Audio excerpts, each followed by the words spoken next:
Dari poin depresi sampai akhirnya melihat adanya sebuah peluang gitu. Karena di situ aku mikir kalau misalkan, karena udah saat itu udah pasrah banget.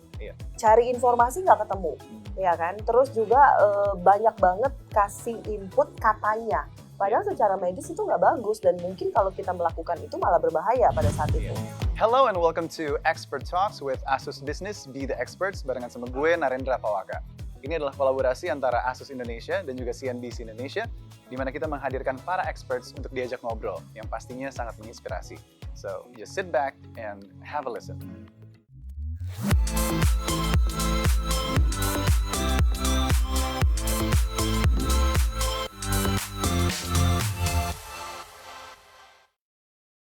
Cuan Experts, berkembangnya teknologi membuat pencarian informasi kini mudah dilakukan lewat internet, termasuk mencari informasi seputar kesehatan Anda. Dengan kemajuan teknologi dan arus informasi, layanan kesehatan online turut hadir memberi uluran tangan. Nah, berangkat dari pengalaman pribadinya, narasumber yang satu ini berhasil mengembangkan layanan telemedicine yang terpercaya. Sesuai dengan tema kita hari ini, yaitu Get Healthy So Easy, mari kita hadirkan Presiden Direktur dari Alo Dokter, Suci Arumsari. Apa kabar Mbak Suci? Baik, terima kasih. Sebagai President Director of Alo Dokter gitu ya, bagaimana cara Suci setiap harinya itu menjaga kesehatan kamu, Suci? Yang pastinya kalau kita ngomongin kesehatan, itu yang perlu banget kita jaga adalah makanan sih. Makanan, kelola stres, itu paling penting banget ya. Jadi mau gimana pun kalau makanan kita dijaga, terus juga kelola stres kita juga dijaga, bismillah pasti sehat ya, insya Allah. Makanan dan kelola stres berarti Betul. ya? Oke. Olahraga pasti juga. Olahraga juga. Oke, makanan, let's say hari ini sarapannya apa? Hari ini karena aku setiap pagi tuh aku nggak sarapannya paling hanya minum itu aja ya, kayak susu, terus oatmeal, udah kayak gitu-gitu aja. Tapi nggak mungkirin kadang-kadang gorengan, nasi uduk gitu. Ada cheating day-nya lah ya? Ada cheating day, benar. Oke, jadi harus tahu limitasi makanan dan apa yang harus di-intake. Kalau olahraganya? Aku suka ini karena aku punya masalah sama tulang belakang, jadi memang olahraganya juga nggak bisa sembarangan gitu kan. Jadi yang saat ini kita masih paling pilates, terus aku juga ada personal trainerku sendiri gitu. Jadi bisa mengetahui gerakan-gerakan mana sih sebenarnya yang aman atau gerakan yang nggak boleh dilakukan pada saat kita melakukan olahraga gitu. Yes. Tadi sempat bilang tentang masalah di tulang belakang. Betul. Aku sempat denger di beberapa podcast gitu, kalau Suci pernah cerita, ini gara-gara penyakitnya ini, akhirnya bikin Alo Dokter. Betul sekali. Nanti kita akan ke sana ya. Betul, Nanti kita akan ke sana. Cuman gimana keadaan tulang belakangnya hari ini? Bismillah, mudah-mudahan sehat-sehat aja, tapi memang tetap harus ada beberapa yang harus dilakukan sih, misalkan olahraga tuh nggak boleh putus, terus juga kita juga ada terapi juga sih masih berlanjut. Iya, aku boleh tahu nggak sih penyebab awalnya itu bisa sakit tuh waktu itu kenapa sih? Jadi sebenarnya itu bisa dibilang kayak genetik gitu ya, dan genetik dan mungkin juga plus sama gaya hidup yang kurang sehat pada saat itu gitu kan. Jadi awalnya tuh sakit pinggang biasa gitu kan, sakit pinggang, nggak dirasa lah ya, mana masih muda kan, masih have fun gomet gitu kan. Jadi udahlah nggak dirasa. Terus lama-lama pada sekitar tahun 2013-2014 awal, itu tuh aku udah mulai ngerasa sakit banget sampai akhirnya satu titik aku nggak bisa menggerakkan kakiku sama sekali. Jadi ibaratnya lumpuh sementara pada saat itu kurang lebih sebulan 2 bulan masuk rumah sakit nggak bisa ngapa-ngapain. Nah, disitulah mulai stres banget lah ya, karena ibaratnya bisa mobilitas yang tadinya aktif banget tiba-tiba berhenti sejenak gitu. Jadi awalnya mungkin karena memang ada satu skoliosis juga gitu kan, terus di L4, L3 aku itu juga ada masalah gitu. Jadi menyebabkan mobilitasku agak sedikit terganggu pada saat itu. Oke. Nah, aku sebenarnya penasaran, bukan proses ya, tapi tadi kan sempat bilang have fun go mad gitu waktu masih muda gitu kan. Nah, apakah itu gara-gara mungkin olahraga yang salah ataupun tidur malam atau kerja yang sungguh banyak, apa itu penyebabnya? Mungkin banyak banget faktor kali ya, mungkin kayak faktor luar, ya mungkin jadi kayak pola hidup gitu kan, kebanyakan pakai high heels mungkin pada saat itu, terus juga mungkin juga kurang minum, ditambah lagi kan memang dari sananya udah skoliosis tuh gitu. Jadi dengan udah ada penyakit dari awalnya, ditambah mungkin pada saat itu gaya hidup mungkin kurang sehat, jadi makin memperburuk. Ditambah juga mungkin berat badan saat itu juga lagi luar biasa gemuknya mungkin gitu kan. Jadi benar-benar banyak faktor yang akhirnya menyebabkan ini tulang panggang udah nggak kuat nih untuk menopang gitu. Akhirnya pada tahun 2013 akhir gitu, itu udah benar-benar aku nggak bisa gerakin sama sekali. Jadi benar-benar 1 sampai 2 bulan itu di rumah sakit tiduran aja. Oke. Jadi nggak bisa ngerasain dari pinggang ke kaki gitu. Itu masa-masa luar biasa sedih banget sih. Dan selama 1 sampai 2 bulan di rumah sakit itu Heeh, akhirnya ketemu ya, kepikiran. ada turning point kehidupan, ini kayaknya bisa membuat sesuatu dari Betul. ini. Dari poin depresi sampai akhirnya melihat adanya sebuah peluang gitu. Iya, Karena di situ aku mikir kalau misalkan karena udah saat itu udah pasrah banget. iya. Cari informasi nggak ketemu, Hmm. ya kan? Terus juga banyak banget kasih input katanya. Padahal secara medis itu nggak bagus dan mungkin kalau kita melakukan itu malah berbahaya pada saat Iya. itu. Jadi posisi saya itu di situ cuma kayak ya udahlah kalau misalkan amit-amit nggak bisa jalan lagi, aku berpikir mau ngapain nih ngelihat orang tua nangis terus. Iya. Belum menikah pada saat itu, masih muda juga kan. Mhm. Jadi di situ aku berpikir ya udahlah kalau misalkan memang kaki nggak bisa jalan, tapi otakku masih bisa berpikir, mata masih bisa melihat, mulut masih bisa ngomong, tangan masih bisa kerja, apa nih yang harus aku lakukan? Akhirnya alhamdulillah terbentuklah Halo Dokter, idenya mulai dari pengalaman pribadi sendiri. Yes, itu 2014 dan saat ini Betul. lagi running berarti 8 tahun ya udah ya? Sudah 8 tahun. Oke, sebelum kita lanjutin ke Halo Dokternya lagi, waktu masa kecil sebenarnya Suci tuh pengen jadi apa sih? Mungkin agak ekstrim masa kecil aku tuh dulu tuh pengen banget jadi pilot sebenarnya.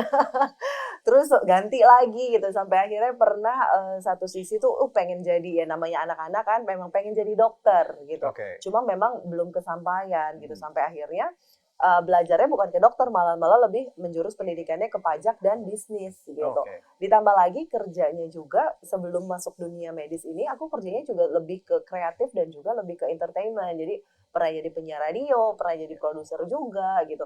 Jadi agak beda sih sebenarnya sampai akhirnya terjun sekarang ke medis yang mungkin memang benar-benar karena pengalaman pribadi supaya nanti nggak akan ada kejadian yang aku dialami oleh orang lain. Yes. Nah, aku kan, ini personal question dari aku ya. Aku kan juga penyiar radio aktif udah 12 tahun gitu. Kamu pun 10 tahun siaran Kurang di lebih, dunia ya. entertainment, akhirnya pivot ke dunia Kesehatan. kesehatan, telemedicine gitu kan. Aha. At this point, apakah kamu menyesal sudah ke dunia bisnis ini, kesehatan, atau kayak, aduh, kadang-kadang pengen juga ya siaran lagi gitu? Aku malah blessing sih, Oke. blessing banget. Jadi aku menemukan saat ini buat aku kesehatan tuh penting banget karena bukan hanya untuk diri sendiri gitu. Ternyata dari saat aku sakit, aku tuh bisa menyebarkan energi positif untuk masyarakat Indonesia sampai akhirnya ada nih platform kesehatan yaitu Halo Dokter gitu. Jadi happy banget, walaupun tantangannya pasti berat banget. Biasanya dari entertainment gitu kan, terus tiba-tiba kita harus banyak belajar mengenai telemedicine apa, karena kan telemedicine itu bukan hanya dari dunia kesehatan aja, tapi kita juga harus mempelajari teknologinya gitu kan. Jadi ibaratnya dunia kesehatan berbasis teknologi yang memang harus dikembangkan terus-menerus supaya bisa mendapatkan sebuah servis yang bisa digunakan oleh masyarakat Indonesia pada umumnya. Konsisten terus ya? Kita konsisten, karena yang aku lihat tadi kalau kita ngomongin tentang telemedicine, itu mungkin banyak banget tantangannya. Kenapa? Karena mungkin pada saat ini masyarakat Indonesia pada saat belum adanya new normal gitu kan, atau yang mungkin flashback di tahun 2014 itu masih agak jarang orang menggunakan gitu kan.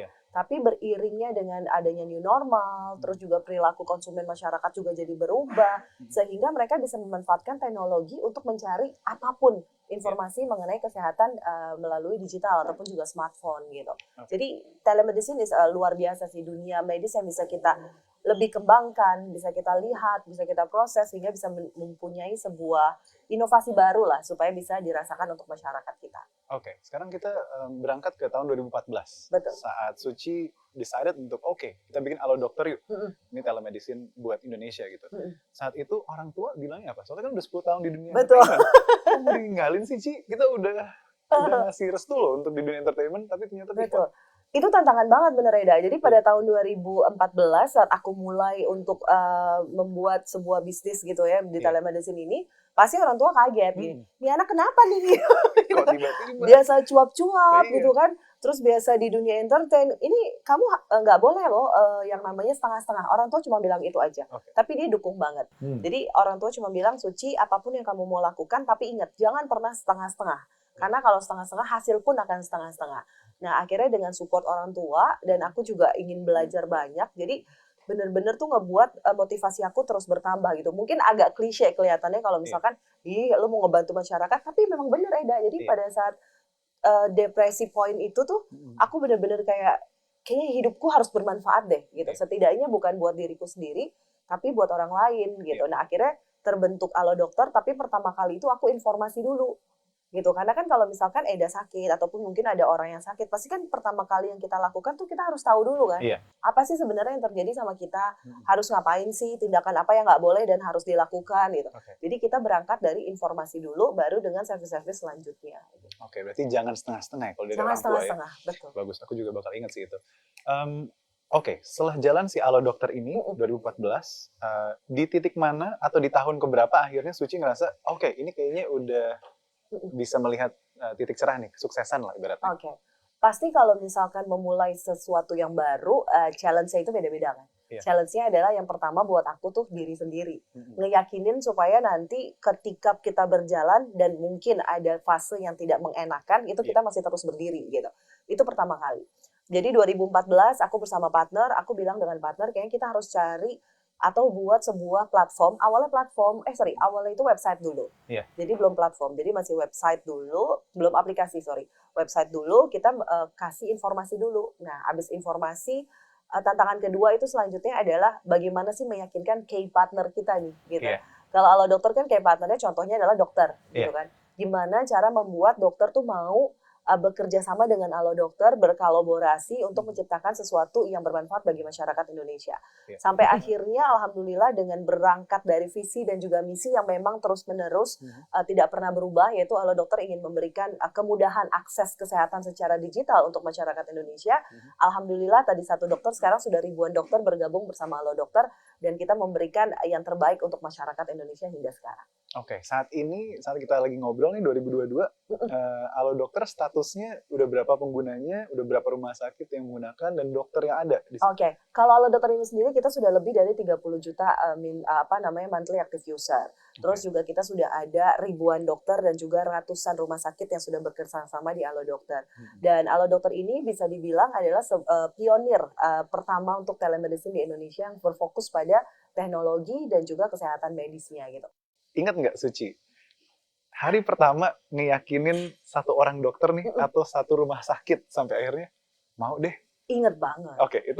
Jadi aku dokter punya juga. pengalaman lucu nih, Eda. Jadi Iya. gini, mungkin bukan cuma aku yang ngerasain ya, mungkin ada berbagai macam teman-teman yang mungkin pernah ngerasain. Tapi aku pernah ngerasain pengalaman lucu. Jadi pertama kali aku buat Alo Dokter, itu aku ditanya, bukan ditanya visi misinya, tapi ditanya, Suci dari keluarga mana? Aku jawab, aku dari keluarga baik-baik.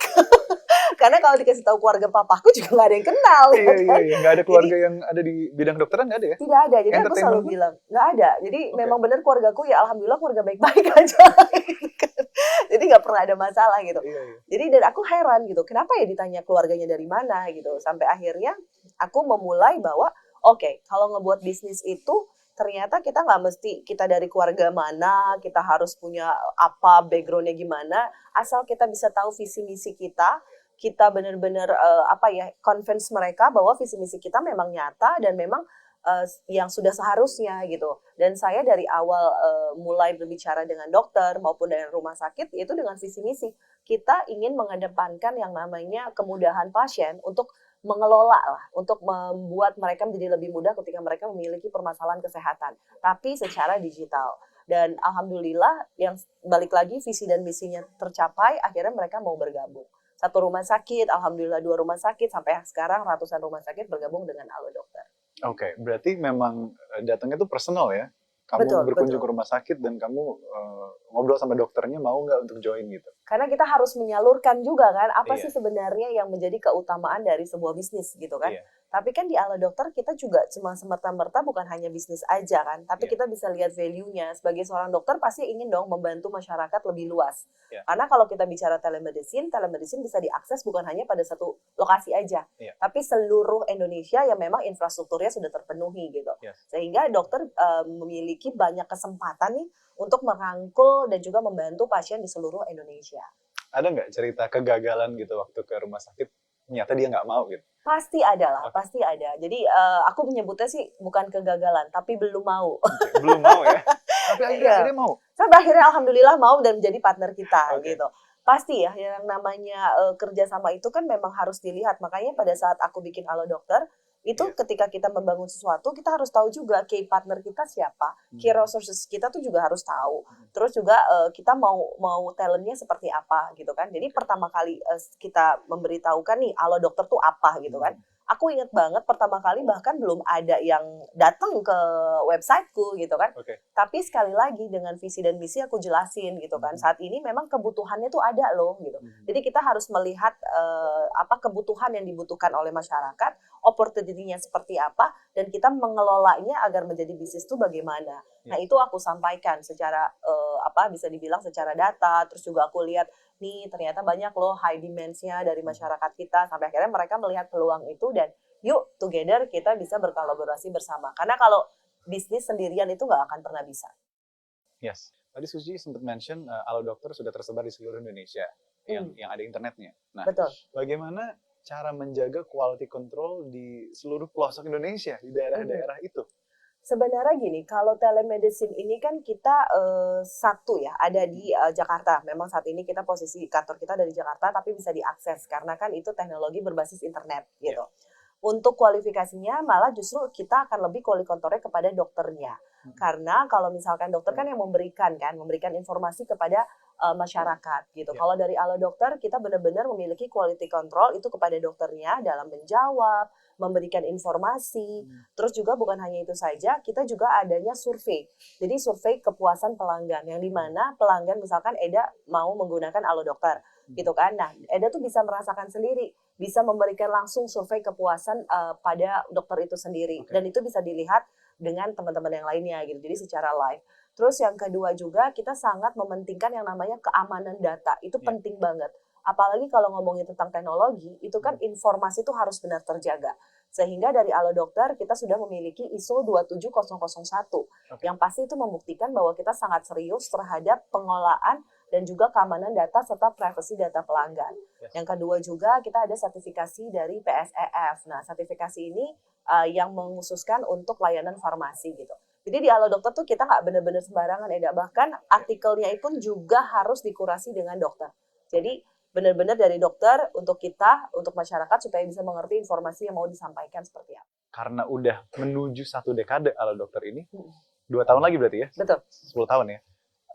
Strategi apa lagi atau teknologi apa lagi yang saat ini sedang dikembangkan, Suci? Karena aku sempat dengar juga ada teknologi menarik yang kamu sempat share waktu itu adalah batuk ya? Jadi, betul, remote diagnostic. Itu apa tuh? Boleh di-share dikit nggak? Oke, jadi memang kalau misalkan kita berbicara mengenai teknologi dan juga dunia kesehatan, itu kita harus up to date kan ya, karena teknologi itu kan dia nggak stuck pada satu sisi gitu kan, tapi pasti banyak banget perkembangan dan juga inovasinya. Nah, Halo Dokter juga sama, kita juga harus terus melihat perkembangan telemedicine bukan hanya di Indonesia, tapi perkembangan telemedicine di dunia juga. Bagaimana, teknologi apa yang harus dikembangkan, dan inovasi apa yang memang harus kita berikan untuk mempercepat proses seperti memberikan yang terbaik buat masyarakat. Nah, akhirnya Alhamdulillah, Halo Dokter kita memiliki satu teknologi yang saat ini di Indonesia bahkan di Asia baru kita. Gitu yang bisa memberikan yang namanya remote diagnostic.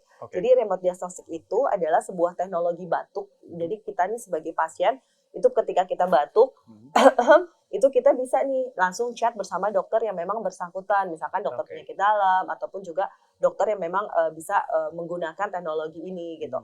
Nah dari situ dokter bisa langsung mengaplikasikan ke pasien, misalkan coba deh tes batuk ini. Nah pasien itu sendiri cukup batuk 5 kali di depan handphone. Nah itu hasilnya hampir sama dengan yang namanya tindakan konvensional. 97% sama hasilnya dengan tindakan konvensional. Nah, dari tes remote diagnosis ini kita bisa mengetahui misalkan kayak batuk rejan, terus apakah asma, terus juga apakah penyakit paru-paru dan sebagainya gitu. Itu bisa dilihat dan itu bukan kita yang melihat hasilnya, tapi dokter juga yang melihat hasilnya dari remote diagnostic ini. Dan strategi pasti yang harus kita lakukan adalah dengan dunia telemedicine dan teknologi terus mengembangkan inovasi terbaru. Kita mau cari apa sih, mau bagaimana sih. Tapi di Halo Dokter kita tidak mau memberikan sesuatu yang kita mau. Tapi memang servis yang harus dan memang bisa digunakan oleh masyarakat. Jadi bukan dari kita, tapi demand-nya seperti apa sih gitu. Oke. Kadang kan kalau udah bisnis ada ego kan, wah kayaknya aku mau buat ini itu Benar. gitu. Benar. Di Halo Dokter kita nggak seperti itu, tapi kita malah melihat sebenarnya yang dibutuhkan masyarakat itu apa, kita kelola, kita lihat, dan apakah memang kita delivery nih dengan servis yang kita berikan gitu, supaya masyarakat bisa menggunakannya dengan sangat mudah. Seru ya, tiap tahun tuh kayak bikin skripsi jatuhnya, ada Betul, masalah apa, apalagi nih. udah cari solusinya. Betul Gitu. sekali. Wow, remote diagnostik ya, aku jadi penasaran pengen coba tuh. Oke. Sebagai orang yang kadang suka agak mager kan, kalau misalnya ke rumah sakit, udah sakit harus ke rumah sakit gitu, jadi tinggal melakukan pakai teknologi itu aja, batuk udah Betul, bisa ketahuan ya. perlu garis bawahi juga bahwa telemedicine tidak menggantikan rumah sakit. Yep. Jadi mungkin pada saat memang ada kondisi-kondisi tertentu yang diwajibkan untuk ke fasilitas kesehatan seperti rumah sakit dan klinik, itu kita berikan juga gitu. Jadi di Halo Dokter bukan hanya kasih, misalkan kayak Eda ngelihat informasi. Abis lihat informasi kan pasti Eda pengen tahu dong, pengen ngobrol dong dengan dokter spesialis maupun general practitioner kan. Abis ngobrol, ketika dokter melihat bahwa wah ini kayaknya ada sesuatu yang memang harus diperiksa lebih lanjut lagi, itu kita offering juga ke rumah sakit terdekat yang ada di lokasinya Eda pada saat itu. Nah setelah itu kita juga melihat nih, kita bisa tanya juga, misalkan setelah Eda ke rumah sakit, kita bisa langsung kayak, Eda kenapa, ini apa, jadi mereka tuh merasa bahwa, oh ketika aku sakit, ini Halo Dokter ada satu whole journey-ku nih untuk sampai tuntas masalahku. Oke, nice. Aku suka pemikiran itu.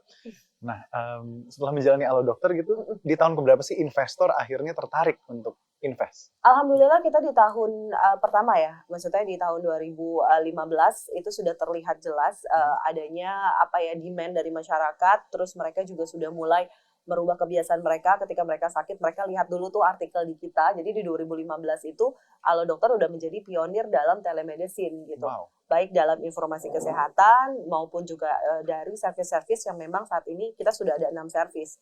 Jadi ada yang namanya artikel, terus juga ada interaksi dengan dokter atau telemedicine, terus juga ada booking, terus juga ada proteksi, terus juga ada farmasi dan sebagainya.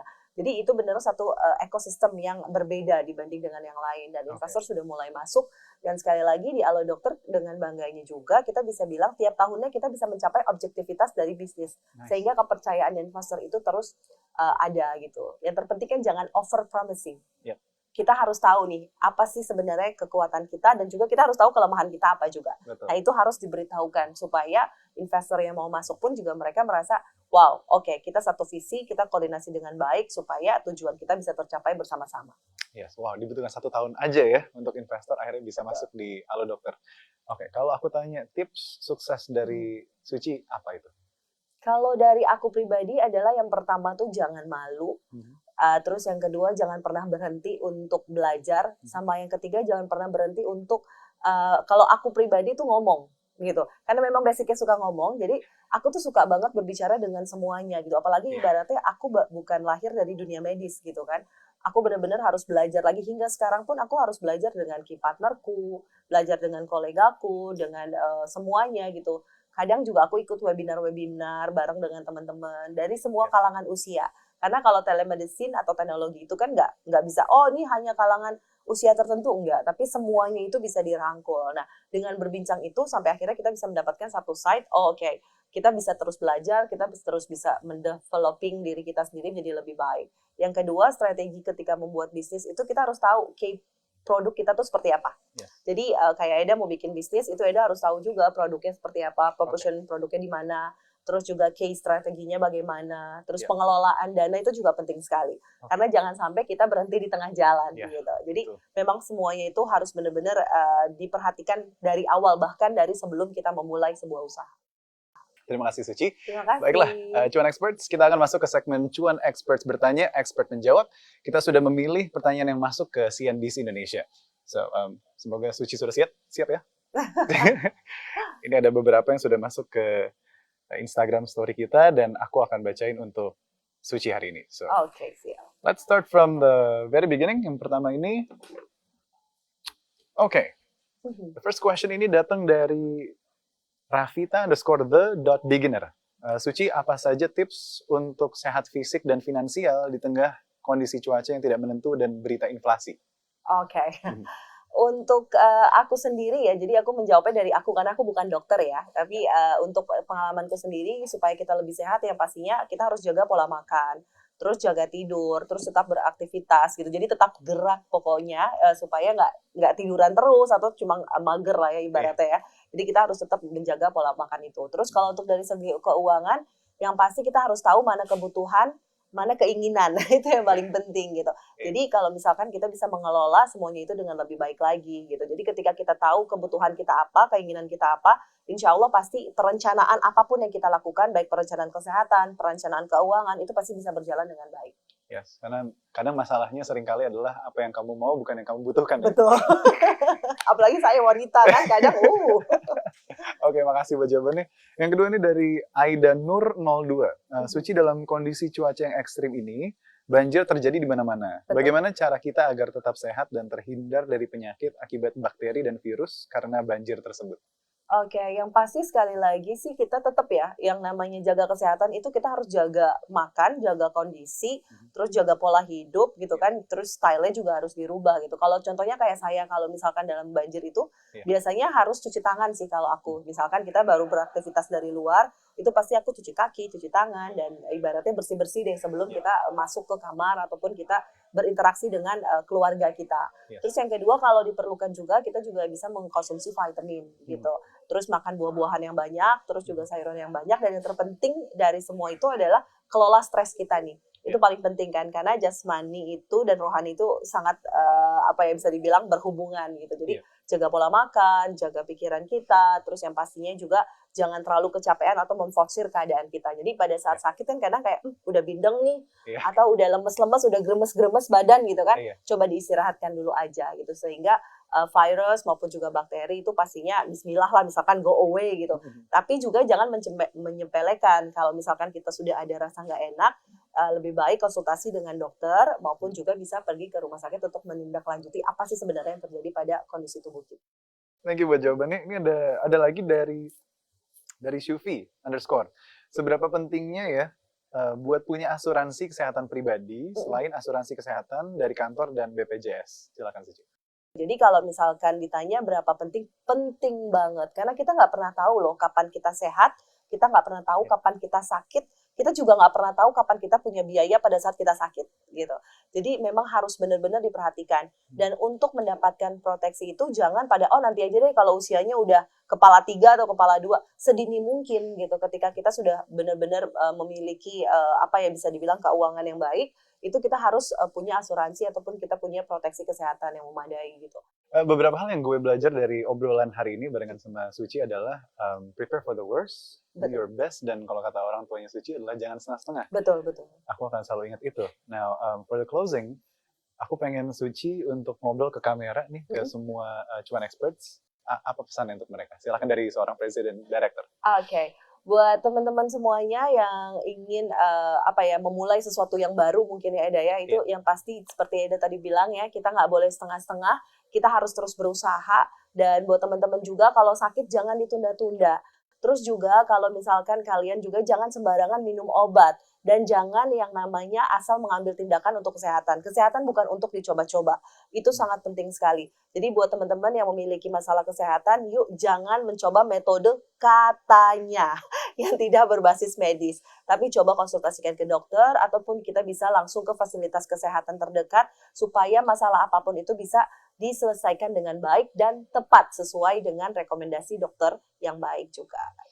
Nice way to put it. So, terima kasih buat obrolannya.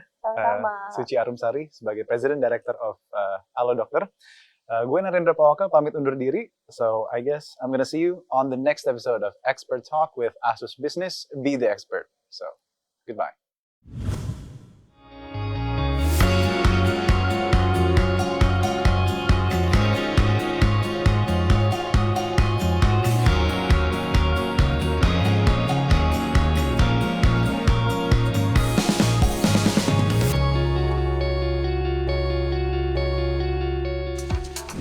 Berbicara soal laptop untuk kebutuhan bisnis, pastinya tidak hanya mendukung dengan performa yang tinggi saja. Akan tetapi, memiliki desain yang tipis, ringan, dan irit daya untuk menunjang aktivitas di mana saja, pastinya menjadi hal yang harus diperhitungkan. Nah, salah satunya seperti Asus ExpertBook B5 Flip OLED ini.